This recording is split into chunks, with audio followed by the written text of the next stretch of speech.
Mister Shajan Scaria, ഇന്നലെ 5-ാം തീയതി താങ്കൾ ഒരു ലൈവ് വീഡിയോ ചെയ്തത് ഞാൻ കണ്ടിരുന്നു. വളരെ നന്നായിട്ടുണ്ട്. അതിൽ പറയുന്നു, ബോച്ചെ വന്നില്ല, ബോച്ചെ മുങ്ങി, പേടിച്ചു എന്നൊക്കെയാണ് താങ്കൾ പറയുന്നത്.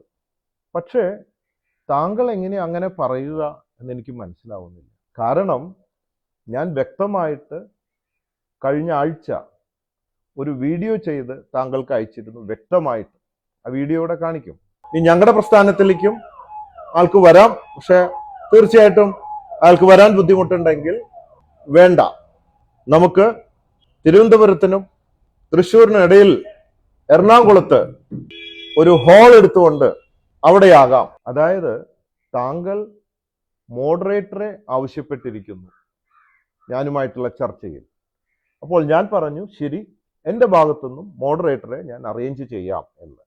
പക്ഷേ തലമുതിർന്ന പത്രാധിപർ, മോഡറേറ്റേഴ്സ് താങ്കളുടെ സ്റ്റുഡിയോയിലോട്ട് വരാൻ തയ്യാറല്ല. അത് താങ്കൾക്കും നന്നായിട്ട് അറിയാം.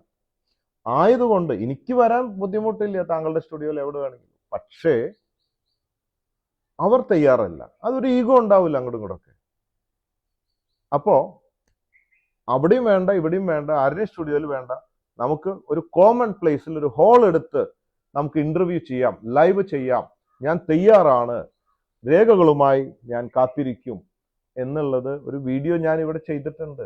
അല്ലെങ്കിൽ തന്നെ ഇപ്പൊ എന്താ, സ്ഥലത്തിലാണോ വ്യത്യാസം? സ്ഥലം കാലഭേദം, സ്ഥലം മാറുന്നതിൽ എന്തിരിക്കുന്നു? എൻ്റെ കയ്യിലുള്ള രേഖകൾ സെയിം ആണ്. അന്ന് പറഞ്ഞ അതേ രേഖകൾ എൻ്റെ കയ്യിലുണ്ട് തെളിയിക്കാനായിട്ട്. സ്ഥലം മാറുന്നല്ലേ ഉള്ളൂ, അതിലെന്തപ്പോ പ്രത്യേകിച്ച് കാര്യം? അപ്പോ ഇപ്പോഴും ഞാൻ താങ്കൾക്ക് വേണ്ടി കാത്തിരിക്കാം.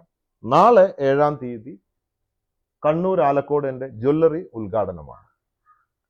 7-ാം തീയതി കഴിഞ്ഞ് ഏത് ദിവസം വേണമെങ്കിലും താങ്കൾ സമ്മതം അറിയിച്ചാൽ താങ്കൾക്ക് താങ്കളുടെ മോഡറേറ്ററും എനിക്ക് എൻ്റെ മോഡറേറ്റർമാരുമായി എറണാകുളത്ത് നമ്മൾ കാത്തിരിക്കാം. ഞാൻ എവിടെയും പോയിട്ടില്ല, ഒളിച്ചോടിയിട്ടുമില്ല, ഒന്നുമില്ല, ഇവിടെ തന്നെയുണ്ട്. ബോച്ചെ അങ്ങനെ ഒളിച്ചോടൊന്നുമില്ല, പറഞ്ഞാൽ ചെയ്തിരിക്കും. പിന്നെ ഇത് ഇന്നലെ ഇടേണ്ട വീഡിയോ ആണ് ഇന്ന് ഇടുന്നത്. ഇന്നലെ ഇടാൻ നേരം കിട്ടിയില്ല. ഫ്ലവേഴ്സ് സ്റ്റുഡിയോയിൽ എനിക്ക് ഷൂട്ട് ഉണ്ടായിരുന്നു, മീഡിയ വൺ, അങ്ങനെ പല ചാനലുകളിൽ ഇന്റർവ്യൂസ് ഉണ്ടായിരുന്നു. പിന്നെ ഞാൻ ഈ ബിസിനസ്, ചാരിറ്റി, അങ്ങനെ പല കാര്യങ്ങളായിട്ട് പോകുന്ന ആളാണ്. ചിലപ്പോൾ 2-4 ദിവസമൊക്കെ വൈകും. അതിൻ്റെ ഒരു നേച്ചറാ. താങ്കളുടെ പ്രൊഫഷൻ പത്രപ്രവർത്തനമാണ്. താങ്കൾ എല്ലാ ദിവസവും വീഡിയോസ് ചെയ്യുന്ന ആളാണ്. പക്ഷെ എനിക്ക് അതിനുള്ള നേരം എന്നും കിട്ടണമെന്നില്ല. മിസ്റ്റർ ഷാജൻ സ്കറിയ, താങ്കൾ എന്നെക്കുറിച്ച് നൽകുന്ന വാർത്തകൾ മനഃപൂർവമാണോ അല്ലെങ്കിൽ താങ്കൾക്ക് ലഭിക്കുന്ന വാർത്തകളുടെ ആധികാരികത പരിശോധിക്കാത്തത് കൊണ്ടാണോ എന്നറിയില്ല. ഞാൻ കഴിഞ്ഞ ആഴ്ച ഒരു വീഡിയോ ചെയ്യുകയുണ്ടായി. അതിൽ ഞാൻ ആദ്യമായി താങ്കളോട് ആവശ്യപ്പെടുന്ന ഒരു കാര്യം, താങ്കൾ എനിക്കെതിരെ പറയുന്ന വാർത്തകൾ ശരിയല്ല എന്ന് തെളിയിക്കുന്ന രേഖകൾ എൻ്റെ കയ്യിലുണ്ട്. ഈ രേഖകളുമായി ഞാൻ തിരുവനന്തപുരത്ത് നിങ്ങളുടെ സ്റ്റുഡിയോയിൽ വരാമെന്ന് ഞാൻ പറയുകയുണ്ടായി. കഴിഞ്ഞ ആഴ്ച ഞാൻ ഇട്ട ആ വീഡിയോ ആണ് നിങ്ങളിപ്പോൾ വീണ്ടും കാണാൻ പോകുന്നത്. താങ്കൾ ചമച്ച വ്യാജ വാർത്തകൾക്കെതിരെ രേഖാമൂലം ഞാൻ താങ്കളുടെ സ്റ്റുഡിയോയിലോട്ട് വരാൻ. അപ്പോൾ താങ്കൾ പറഞ്ഞു താങ്കൾക്കൊരു മോഡറേറ്റർ വേണം എന്ന്. നല്ല കാര്യം, ഞാൻ പറഞ്ഞു ഓക്കെ, ഒരു മോഡറേറ്റർ ആയിക്കോട്ടെ എന്ന്. എനിക്കൊരു അഭ്യർത്ഥനയുള്ളത് ഒരു മോഡറേറ്ററെ കൂടി ഉൾപ്പെടുത്തണമെന്നാണ്. കാരണം ഞാനും ബോബി ചെമ്മണ്ണൂരും തമ്മിലുള്ള തർക്കത്തിൽ ഒരു മോഡറേറ്റർ ഉണ്ടെങ്കിൽ കൃത്യമായി ഇടപെടൽ നടത്തി ഞങ്ങൾ തമ്മിൽ സംസാരിക്കട്ടെ, ഞാൻ ചോദിക്കട്ടെ, അദ്ദേഹം ഉത്തരം പറയട്ടെ. അവിടെ എവിടെയെങ്കിലും ഒരു ഇടപെടലിന്റെ ആവശ്യമുണ്ടെങ്കിൽ ഒരു മോഡറേറ്റർ കൂടി വേണം. അപ്പോ ഈ മോഡറേറ്റർ വേണമെന്ന് പറഞ്ഞ ഈ വീഡിയോ കണ്ടില്ലേ? അത് പറഞ്ഞപ്പോൾ താങ്കൾ അവിടെ ഒരു കാര്യം അതിൻ്റെ ഉള്ളിൽ കയറ്റി പറയുകയുണ്ടായി. അതായത് ഞാൻ ചോദിക്കും, ബോച്ചെ മറുപടി പറയുമെന്ന്. അവിടെ ഒരു മിസ്റ്റേക്ക് ഉണ്ട്. കാരണം ആദ്യമായി താങ്കൾ പറയുന്ന വാർത്തകൾ ശരിയല്ല, അത് തെളിയിക്കാൻ ഞാൻ അങ്ങോട്ട് വരാമെന്ന് ആദ്യമായി ഞാൻ ആവശ്യപ്പെട്ടത് ഞാനാണ് താങ്കളുടെ അടുത്ത്. അപ്പോൾ ഞാനാണ് രേഖകളുമായി ഇത് തെളിയിക്കേണ്ടത്, അല്ലാതെ താങ്കൾ എന്നോട് ചോദിക്കുകയല്ല ഇപ്പൊ ചെയ്യേണ്ടത്. താങ്കൾ ഇതുവരെ പറഞ്ഞോടത്തോളം കാര്യങ്ങൾ ശരിയാണോ എന്നാണ് നമ്മളിപ്പോൾ പരിശോധിക്കുന്നത് രേഖാമൂലം. അത് കഴിഞ്ഞിട്ട് വീണ്ടും നിങ്ങൾക്ക് ചോദ്യങ്ങളാവാം, വിരോധമില്ല. ഈ പറഞ്ഞത് തെളിയിച്ചിട്ട് വേണ്ട ഇനി അടുത്തേക്ക് പോവാൻ. അത് അടുത്ത എപ്പിസോഡിൽ നിങ്ങൾക്ക് ചോദിക്കാം വീണ്ടും. ഇപ്പോ പറഞ്ഞോടത്തോളം കാര്യങ്ങൾ ശരിയാണോ എന്ന് പരിശോധിക്കാൻ ഞാനാണ് ആദ്യമായി ആവശ്യപ്പെട്ടത്. പിന്നെ മോഡറേറ്റേഴ്സിന്റെ കാര്യം നല്ല കാര്യമാണ്. ഇവിടെ വാദി ആരാണ്, പ്രതി ആരാണ് എന്ന് തീരുമാനിക്കേണ്ടത് നമ്മളല്ല, മൂന്നാമതൊരാളാണ് നിഷ്പക്ഷമായി തീരുമാനിക്കേണ്ടത്. നല്ല കാര്യം. അപ്പോൾ ഞാൻ 2 മോഡറേറ്റേഴ്സിൻ്റെ അടുത്ത് സംസാരിച്ചു. അവർ തയ്യാറാണ്. പക്ഷേ അവർ താങ്കളുടെ സ്റ്റുഡിയോയിലോട്ട് വരാൻ തയ്യാറല്ല. അതിന് പുറമെ ഞാൻ ഒരു കാര്യം കൂടെ ചോദിച്ചിരുന്നു. കേരളത്തിലെ ഏറ്റവും പ്രശസ്തരും സത്യസന്ധരുമായ ഈ രംഗത്തെ കുലപതികളായ കുറച്ചു പേരിൽ ഒരു 2 പേര് ഞാൻ സജസ്റ്റ് ചെയ്തു. ഒന്ന് ജോൺ ബ്രിട്ടാസ് ആൻഡ് ശ്രീകണ്ഠൻ നായർ. അവരോടും കൂടെ ഞാൻ ക്ഷണിക്കട്ടെ എന്ന് ചോദിച്ചപ്പോൾ താങ്കൾ പറഞ്ഞു പറ്റില്ല.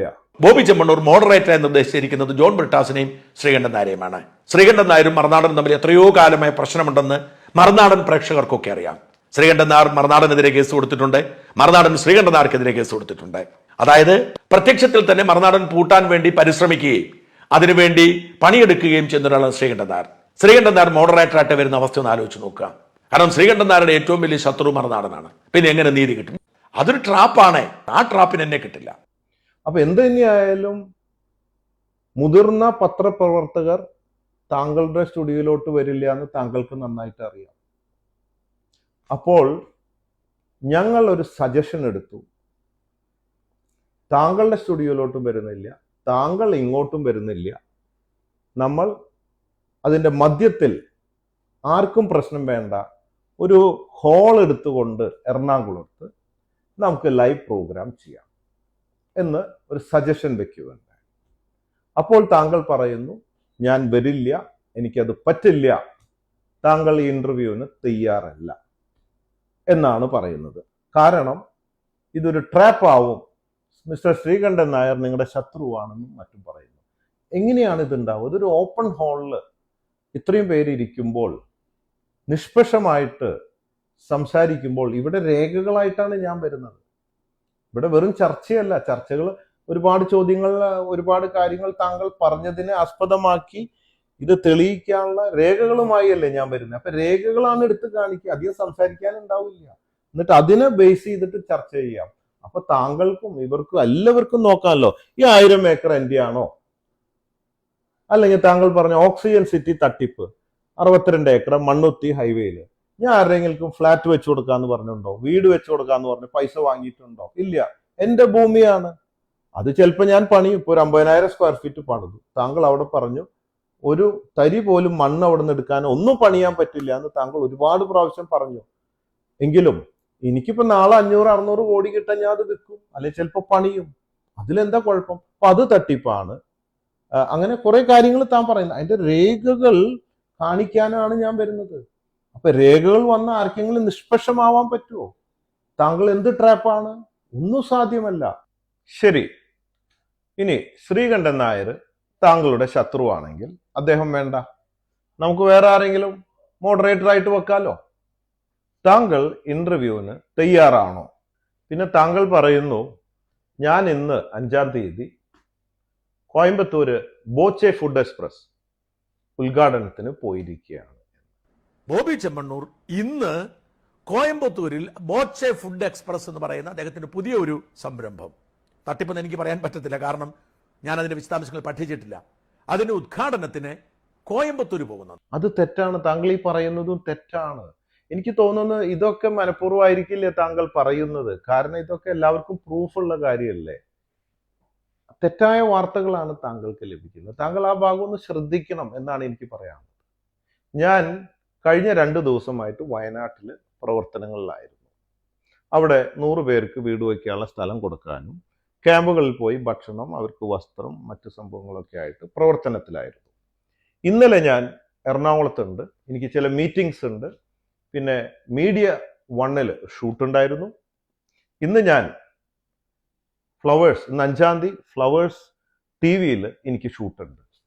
അത് കഴിഞ്ഞ് ഞാൻ ഇത് ഉച്ചയ്ക്ക് ചെയ്യുന്ന വീഡിയോ ആണ്. പല തിരക്കും ഈ ഷൂട്ടും കഴിഞ്ഞിട്ട് ലേറ്റായി പോയി. ഞാൻ ഇപ്പോഴും ഇവിടെ സ്റ്റുഡിയോയിലാണ്. അപ്പോ ഈ പറയുന്നത് തെറ്റാണ്. ഈ കോയമ്പത്തൂരുള്ളത് ഒരു ട്രെയിനിൽ ഒരു റെസ്റ്റോറൻറ്റ് സെറ്റ് ചെയ്തിരിക്കുക. കോയമ്പത്തൂർ റെയിൽവേ സ്റ്റേഷന്റെ നേരെ മുമ്പിൽ ഒരു ട്രെയിൻ ചെറിയൊരു ഇതിൽ കൊണ്ടു നിർത്തിയിട്ടുള്ള ഒരു റെസ്റ്റോറൻ്റ് ആണ്. അത് പോകാമെന്ന് ഞാൻ ഏറ്റതുപോലും മാറ്റിവെച്ചു. അതിന്റെ കാരണം എന്താണെന്ന് വെച്ചാൽ 4ഉം 5ഉം ഞാൻ ഇവിടെ ഉണ്ടായാൽ ഒരുപക്ഷെ 5-നോ 6-നോ, ഇനിയിപ്പോൾ 5-ന് ഇൻഫോം ചെയ്തിട്ടില്ല അങ്ങോട്ടും ഇങ്ങോട്ടും, നാളെയെങ്കിലും ഇത് പറ്റുമെങ്കിൽ, ഞാൻ ഇന്ന് ഉച്ചയ്ക്ക് വീഡിയോ ചെയ്യുകയാണെങ്കിൽ നാളെയെങ്കിലും താങ്കൾക്ക് വരാൻ പറ്റുകയാണെങ്കിൽ ആവട്ടെ എന്ന് ഓർത്തിട്ടാണ് ഞാൻ എല്ലാം മാറ്റിവെച്ചിട്ട് എറണാകുളത്ത് നിൽക്കുന്നത്. അതുകൊണ്ട് നാളെ ഞാൻ താങ്കൾക്ക് ഇവിടെ വേണ്ടി വെയിറ്റ് ചെയ്യാം, താങ്കൾക്ക് വരാൻ പറ്റുകയാണെങ്കിൽ. ഇനി വേണ്ട, 7-ാം തീയതി എനിക്ക് കണ്ണൂർ ഉദ്ഘാടനമാണ്, ആലക്കോട്. 7-ാം തീയതി കഴിഞ്ഞാൽ ഞാൻ തയ്യാറാണ്, ഏത് ദിവസം വേണമെങ്കിലും വരാൻ. താങ്കൾക്ക് ഇരിക്കാം, തയ്യാറാണെങ്കിൽ ഞാൻ റെഡിയാണ്. ഞാൻ എവിടെയും പോകുന്നില്ല. ഞാൻ പറഞ്ഞാൽ അത് ചെയ്തിരിക്കും. പിന്നെ താങ്കൾ പറഞ്ഞുകൊണ്ടിരിക്കുന്നു ബോച്ചേറ്റിയാണ്. ഏറ്റവും വലിയ വിവാദം ഇപ്പൊ ബോച്ചേറ്റിയുടെ മുകളിലാണ്. എന്താണ്? 1-ാം തരം ചായയാണ്. തുടക്കത്തിൽ പലർക്കും കിട്ടാൻ വൈകിപ്പോയി. ഡിമാൻഡാണ്.